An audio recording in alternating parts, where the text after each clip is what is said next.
வணக்கம் இன்டர்நெட், இது உங்கள் Jaimini from 3J auto expert. இன்னைக்கு உங்களுக்கு நான் சொல்ல போகிற இன்ஃபர்மேஷன் ரொம்ப ஒரு எக்ஸ்க்ளூசிவான இன்ஃபர்மேஷன். என்னன்னு கேட்குறீங்களா? எஸ், இந்தியாவில் இருக்கக்கூடிய தி லெஜெண்டரி ஐகானிக் பிராண்டான ராயல் என்ஃபீல்டு இந்தியாவுக்கு ஒரு புது பைக்கை கம்மியான பட்ஜெட்டில் நிறைய ஃபீச்சர்ஸோட லான்ச் பண்ண போகிறாங்க. புது இன்ஜின், புது சஸ்பென்ஷன், புது chassis, new features, new graphics அப்படின்னு ஏகப்பட்ட விஷயத்தோட வரப்போது. இது எல்லாமே கம்மியான பட்ஜெட். அதோட பேர் பார்த்தீங்கன்னா the Royal Enfield Meteor with 350cc engine. இந்த வீடியோவில் அதை பற்றி தாங்க கம்ப்ளீட்டாக பார்க்க போகிறோம். இந்த வீடியோவை கடைசி வரைக்கும் பாருங்கள். எப்பயுமே சொல்கிற மாதிரி என் சேனலுக்கு நீங்கள் புதுசாக இருந்தால் ஃபஸ்ட்டு சப்ஸ்கிரைப் பட்டனை கிளிக் பண்ணுங்கள். வீடியோ கம்ப்ளீட்டாக பார்த்து முடிச்சதுக்கப்புறம் என்னோட ப்ரெசன்டேஷன் பிடிச்சிருந்தா லைக் பண்ணுங்கள், டவுட் இருந்தால் கமெண்ட் பண்ணுங்கள். உங்கள் ஃப்ரெண்டுக்கும் இந்த மாதிரி பைக்ஸ் பிடிக்கும் அப்படின்னா என்னோட வீடியோ லிங்கை ஷேர் பண்ணுங்கள். நியூ மாடலான மெட்டியோரை பற்றி பேசுகிறதுக்கு முன்னாடி நம்ம சிக்னேச்சர் ஸ்டைலான அந்த ஹிஸ்ட்ரியை லைட்டாக டச் பண்ணிட்டு போயிடலாம். ராயல் என்ஃபீல்டு 1901 ஃபர்ஸ்ட் மோட்டார் சைக்கிளை யூகேல லான்ச் பண்ணாங்க.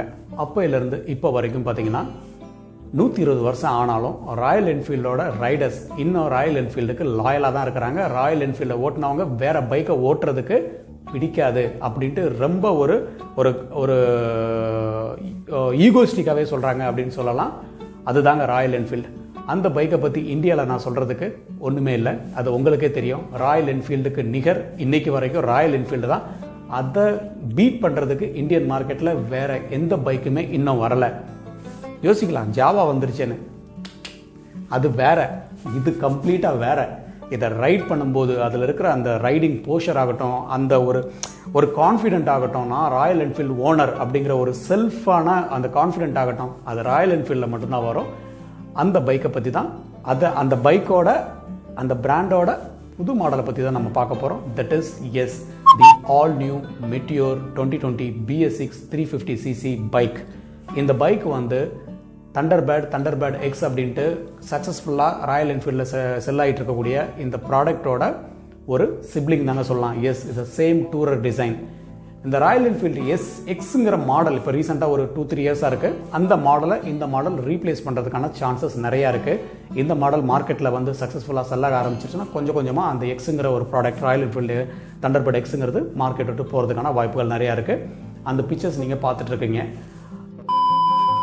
ஸோ இப்படிப்பட்ட ஒரு லெஜெண்டரி பிராண்டான ராயல் என்ஃபீல்டு இந்தியாவுக்கு புதுசாக லான்ச் பண்ணக்கூடிய இந்த 2020 BS6 மெட்டியோர் 350 வெஹிக்கிளோட டெஸ்டிங் மாடல்ஸ் வந்து ஆல்ரெடி போயிட்டுருக்கு. நீங்கள் சென்னையில் இருக்கிறவா இருந்தீங்கன்னா இந்த பைக்கை நீங்கள் ரோட்டில் பார்க்குறதுக்கான வாய்ப்புகள் இருக்குது. அதோட ஃபோட்டோஸ் எல்லாம் நான் போட்டுருக்கேன். இந்த பைக் இன்னும் இந்தியாவுக்கு இந்தியாவில் லான்ச் ஆகலை. பட் இந்த ஃபோட்டோஸ் எல்லாமே பார்த்தீங்கன்னா உங்களை மாதிரி என்ன மாதிரி பைக் லவ்வர்ஸ் இந்த பைக்கை ரோடில் பார்க்கும்போது கிளிக் பண்ணி வெப்சைட்டில் போட்டது தான். நிறையா வெப்சைட் கார் மேகசின்ஸான கார் வாலே, அப்புறம் ஜிக் வீல்ஸ், அப்புறம் பைக்ஸ் தேக்கோ, கார் தேக்கோ, இந்த மாதிரி ஏகப்பட்டவங்க இந்த பிக்சர்ஸ் போட்டிருக்காங்க. அதோட ஒரு சில கிளிப்ஸ் தான் இதில் நான் போட்டிருக்கிறேன். இந்த பைக் ரோட் ரெடி வெர்ஷன்னே சொல்கிறான். ஐ மீன் இந்த பைக் வந்து ப்ரொடக்ஷன் முடிஞ்சு ஒரு டெஸ்பேச் ஒரு டீலருக்கு கொடுக்கக்கூடிய ஒரு ஸ்டேஜில் இருக்கக்கூடிய பைக்ஸ் தான். ஏன்னா இதில் வந்து யூஸ்வலாக ஒரு பைக்கை டெஸ்ட் பண்ணும்போது அதை கம்ப்ளீட்டாக என்ன பண்ணியிருப்பாங்க, கிராஃபிக்ஸ் எல்லாம் அது வந்து க்ளோஸ் பண்ணியிருப்பாங்க. அது டேங்க் ஆகட்டும், அப்புறம் ஃபெண்டர் ஆகட்டும், சீட் ஆகட்டும், அதில் என்ன பிராண்டுன்னு நம்ம கண்டுபிடிக்க முடியாது. அது வந்து ஒரு பிகினிங் ஸ்டேஜில் இருக்குது அப்படின்ட்டு அர்த்தம். பட் இங்கே நம்ம பார்க்கக்கூடிய பிக்சர் பார்த்தீங்கன்னா அந்த மாதிரி ஸ்டிக்கர்ஸ் எதுவுமே இல்லை. ஈவன் உங்களால் வந்து ஒரு கெஸ் பண்ண முடியும் இது ராயல் என்ஃபீல்டு தான் அப்படின்ட்டு. ஸோ இந்த அளவுக்கு ஒரு கம்ப்ளீட்டாக அதை அன்கவர்டு ஒரு பைக் ரோடில் பார்க்குறோம் அப்படின்னா எனி டைம் இந்த வெஹிக்கிள் நம்ம மார்க்கெட்டில் அவைலபிளாக இருக்க போகுதுன்னு தாங்க அர்த்தம். நம்ம வெஹிக்கிளை பற்றி கொஞ்சம் பேசிக்கான டீட்டெயில்ஸ் எல்லாம் பார்த்தாச்சுங்க. 350cc உங்களுக்கு நான் ப்ரீவியஸ் கிளிப்பில் சொல்லியாச்சு. இப்போ இருக்கிற ராயல் என்ஃபீல்டு மாடல் ஆல்ரெடி 350 தான் இருக்குது. இதில் என்ன அப்படி ஸ்பெஷல் அப்படிங்கிற ஒரு கொஸ்டின் உங்களுக்கு இருக்கலாம். எனக்கும் அந்த கொஸ்டின் இருந்தது. பட் ராயல் என்ஃபீல்டோட ஆன்சர் என்னன்னு பார்த்தீங்கன்னா, இது வரைக்கும் 350cc இல்லாத ஒரு ரிஃபைன்மெண்ட் இந்த மெட்டியோர் 350 கிடைக்கும்னு சொல்லியிருக்கிறாங்க. அதுக்காக அவங்க அந்த இன்ஜினோட ஆர்கிடெக்ட் வந்து கம்ப்ளீட்டாக வந்து ரீஸ்ட்ரக்சர் பண்ணி அதை இம்ப்ரூவ் பண்ணியிருக்கிறாங்க. So better mileage, better performance, very smooth riding and fuel efficiency, இந்த 4மே நீங்கள் இதில் எதிர்பார்க்கலாங்க.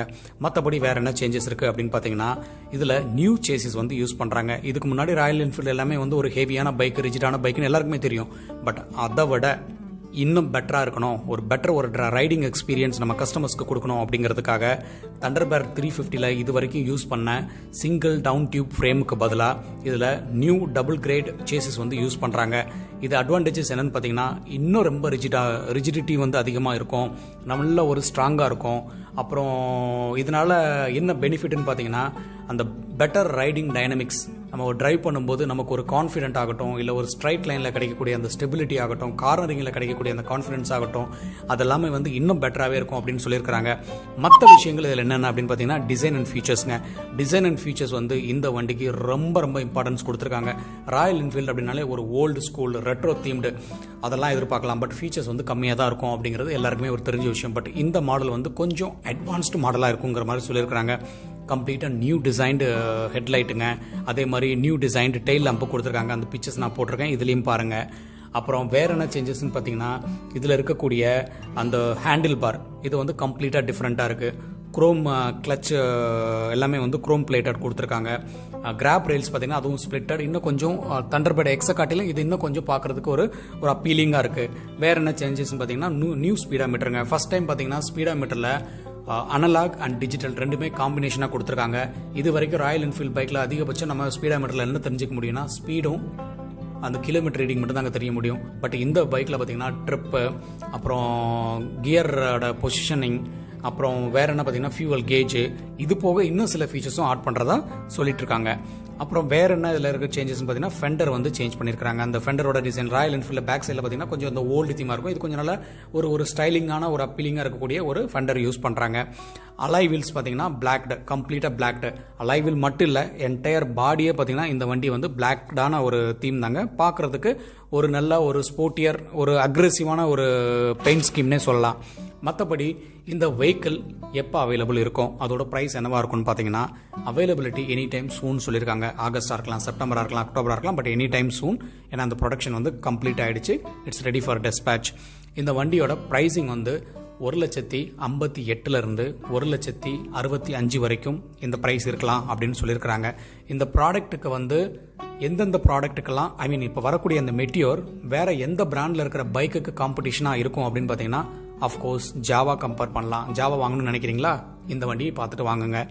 அப்புறம் இட்டாலியன் பைக்கான பென்னலி இம்ப்ரியாலே அப்படின்ட்டு ஒரு பைக் இருக்குது, 400cc. அந்த பைக்குக்கான ஒரு நல்ல காம்படிஷனாக இருக்கும். இதெல்லாமே வந்து இந்தியாவில் இருக்கக்கூடிய மாடல். இந்த மெட்டியோர் வந்து நம்ம இந்தியாவில் ஃபஸ்ட் லான்ச் பண்ணிட்டு இதுக்கப்புறம் இன்டர்நேஷனல் மார்க்கெட்லேயும் லான்ச் பண்ண போகிறாங்க. இது தாங்க நான் மெட்டியோரை பற்றி உங்களுக்கு நான் சொல்ல நினச்ச விஷயங்கள். இந்த விஷயங்கள் உங்களுக்கு சாட்டிஸ்ஃபைடாக கம்ப்ளீட்டான இன்ஃபர்மேஷன் கொடுத்துருக்கேன்னு நினைக்கிறேன். என்னோட இந்த ப்ரெசன்டேஷன் பிடிச்சிருந்தா அப்படியே க்ளோஸ் பண்ணுறதுக்கு முன்னாடி அந்த லைக் ஒரு வாட்டி தட்டி விட்டுட்டு, சப்ஸ்கிரைப் பண்ணாமல் இருந்தீங்கன்னா அப்படி கொஞ்சம் சப்ஸ்கிரைப் பண்ணி விட்டுட்டு, இந்த வீடியோ பிடிச்சிருந்தது, உங்கள் ஃப்ரெண்டு ஒருத்தர் பைக் வாங்குற ஐடியாவில் இருக்கிறாரு, அவருக்கும் இது பிடிக்கும், இன்றைக்கி வாங்கலாம், ஃபியூச்சரில் பிடிக்கும்னு நினச்சிங்கன்னா இந்த லிங்க் அப்படியே ஷேர் பண்ணி விட்டுருங்க. நன்றி.